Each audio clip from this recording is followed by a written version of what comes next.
The Chicago Bears are sitting on a roster that most teams would need 3 more offseasons to build. Caleb Williams is locked in as the franchise quarterback.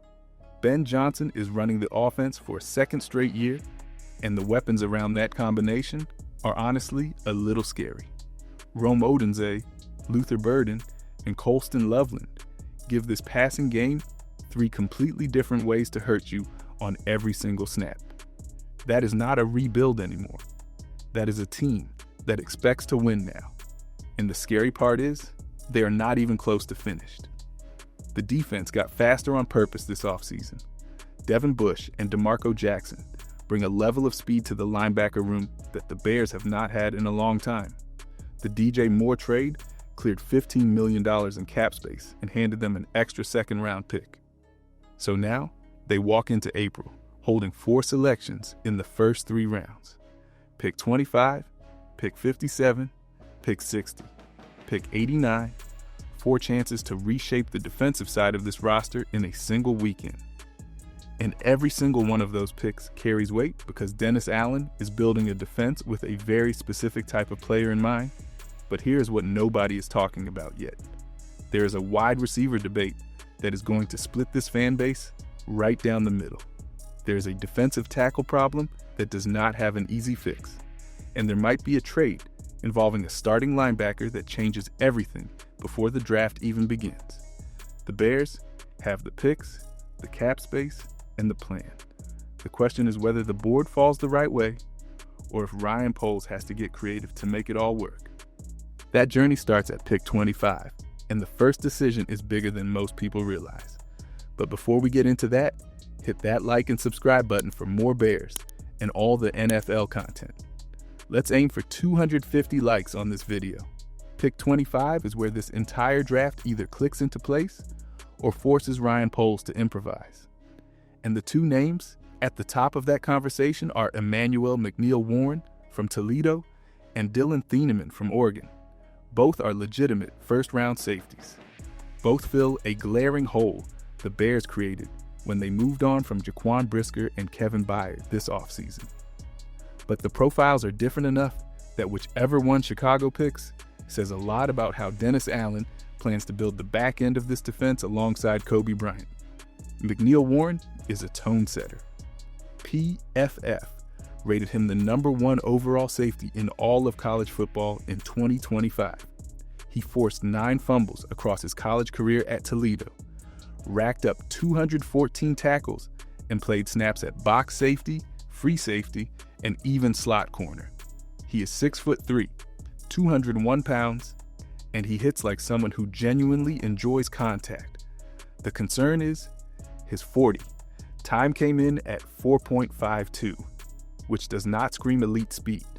Thieneman is the opposite kind of scary. He ran a 4.35 at the combine, jumped 41 inches vertical, and earned All-American honors at 2 different programs. First at Purdue, and then at Oregon. He is a range player who patrols the deep middle of the field and shuts down entire halves of passing lanes. Most mock drafts now have him going top 20, which means Chicago might not even get a chance to pick him. That is the real tension here. If Thieneman is gone by 25 and McNeil-Warren is the last elite safety on the board, this pick becomes simple. But what happens if both of them are off the board before Chicago even gets on the clock? That scenario is more realistic than most fans want to admit, and it opens the door to a first-round decision that could split this entire fan base. Nobody in Chicago wants to hear the words first-round wide receiver again. But sometimes the draft board does not care what fans want. If the top safeties are gone and the edge rushers available at 25 feel like reaches, there's a real chance Jordan Tyson from Arizona State is sitting right there, staring the Bears in the face. And walking past a player like that just because the position does not feel like a need could end up being the bigger mistake.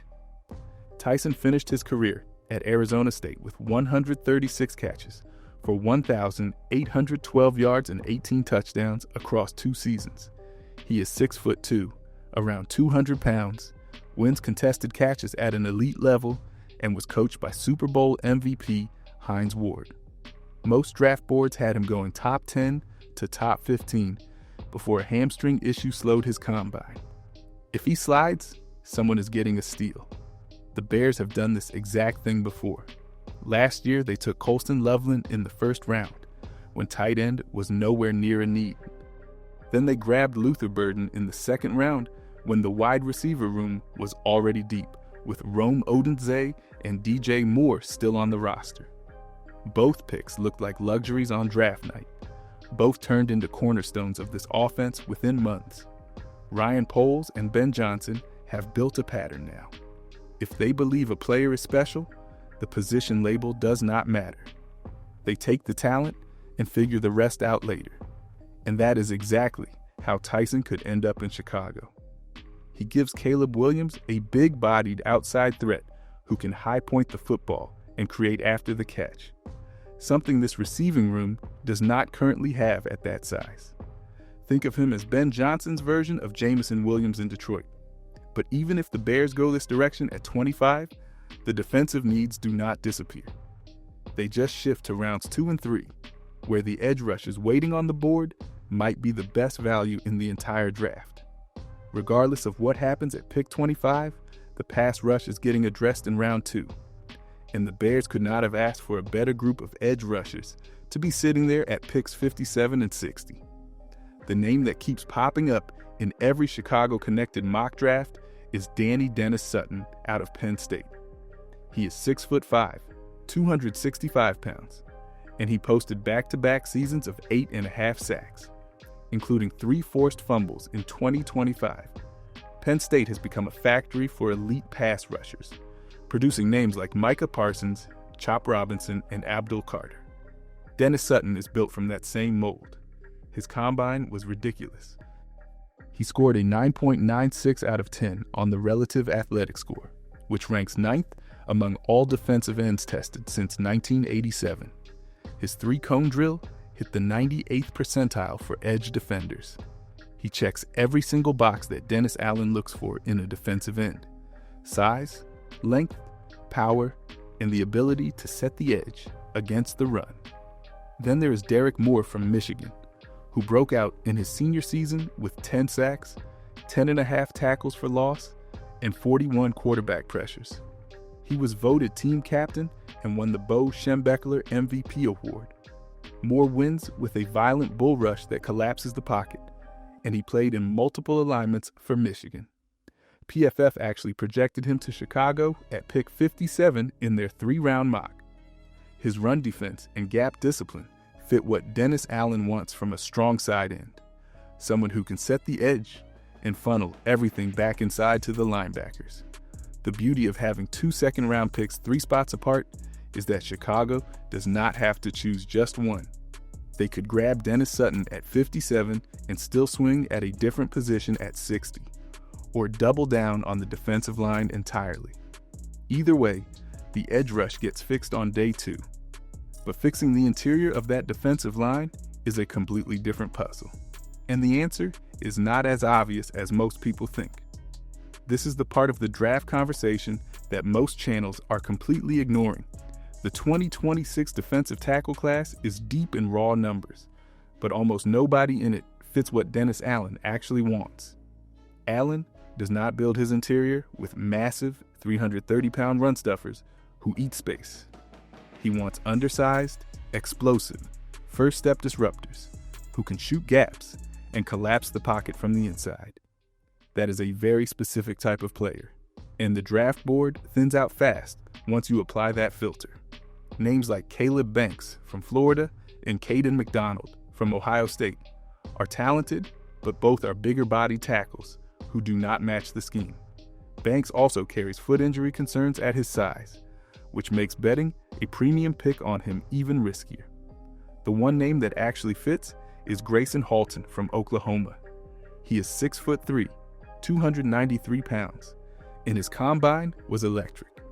He posted the best vertical jump among all defensive tackles at 36.5 inches, ran a 4.82 40-yard dash, and dominated at the Senior Bowl. He plays with a violent first step, wins as a penetrating 3 technique on passing downs, and earned second-team All-SEC honors as a senior captain. ESPN's Jordan Reed projected him going 59th overall in his latest mock. If Halton is available when Chicago picks at 60, he could be the interior piece that completes the defensive line overhaul alongside whoever they grab at edge rusher. But the defensive tackle puzzle does not stop with the draft. Gervon Dexter is entering the final year of his rookie contract and just hired super agent Drew Rosenhaus, which signals extension talks are heating up. Grady Jarrett is already in the room, and then there is the Vita Vea trade idea floating around. A long shot now, but the type of name that resurfaces at the deadline if Tampa struggles. The interior of this defense has more moving parts than people realize, and the next section reveals a shakeup at linebacker that could change the entire roster math.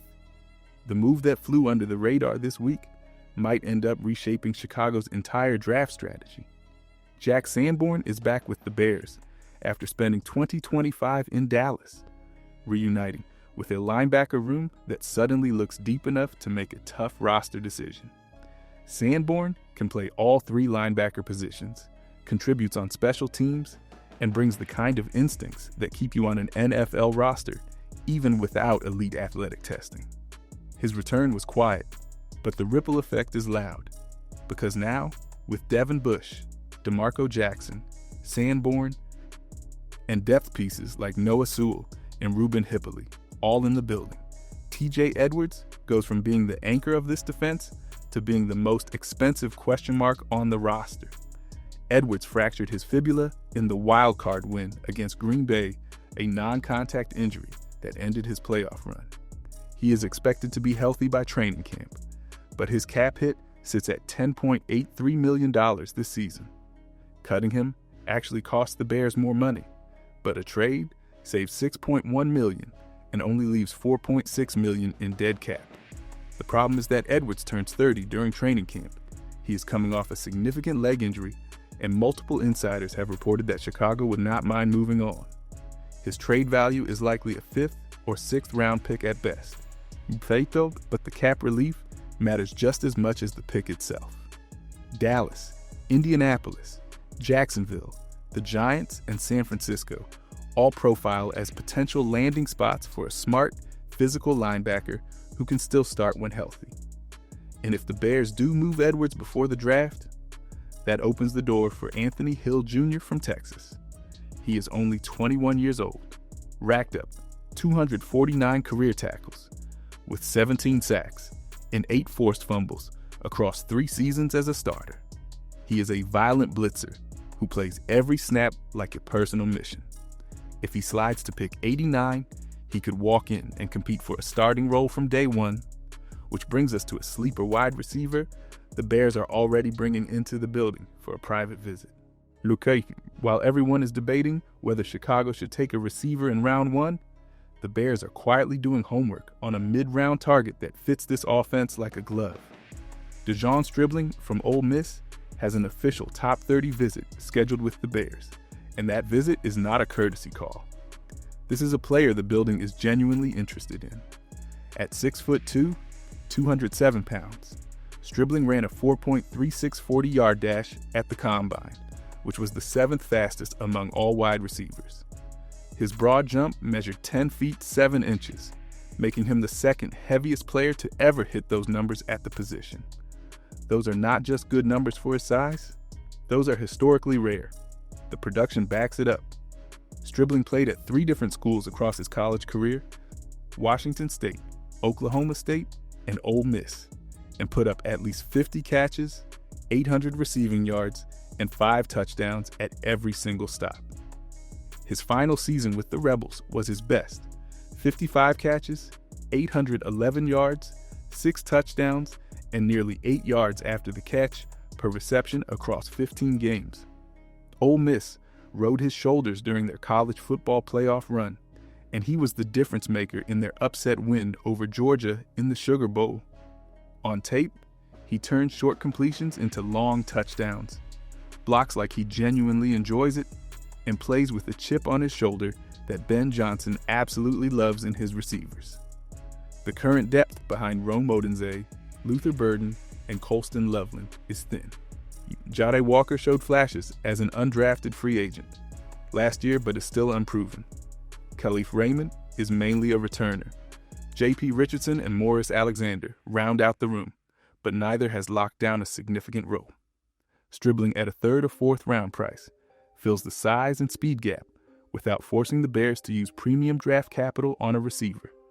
And with the roster taking shape, position by position, the final section ties every single thread together into one complete draft blueprint. Now let's put the full picture together. The Bears hold picks 25, 57, 60, 89, and 129 across the first 4 rounds. That is 5 chances to reshape this roster in a single weekend. And Ryan Poles has built his own mock draft simulator inside the Bears' war room to rehearse every possible scenario before the clock starts. If the board falls right, Chicago grabs a safety at 25, an edge rusher, and a defensive tackle back-to-back at 57 and 60, then fills linebacker or center at 89 and 129. If the board does not cooperate, they have the flexibility to trade down from 25, pick up an extra future pick, and still land their targets in the early 30s or 40s. That kind of draft capital flexibility is rare, and Poles has shown he is willing to use it aggressively. If this draft hits the way the board suggests it can, Chicago walks out of April with a starting safety, a future pass rusher opposite Montez Sweat, an interior disruptor, a developmental center, and possibly a receiver who turns 5-yard catches into 40-yard gains. Stack that on top of Caleb Williams, Ben Johnson's offense, and a defense built around speed and aggression under Dennis Allen. And this is not just a playoff team anymore. This is a team that can make serious noise in the NFC. The draft is a month away. The blueprint is ready. Now it just has to fall into place.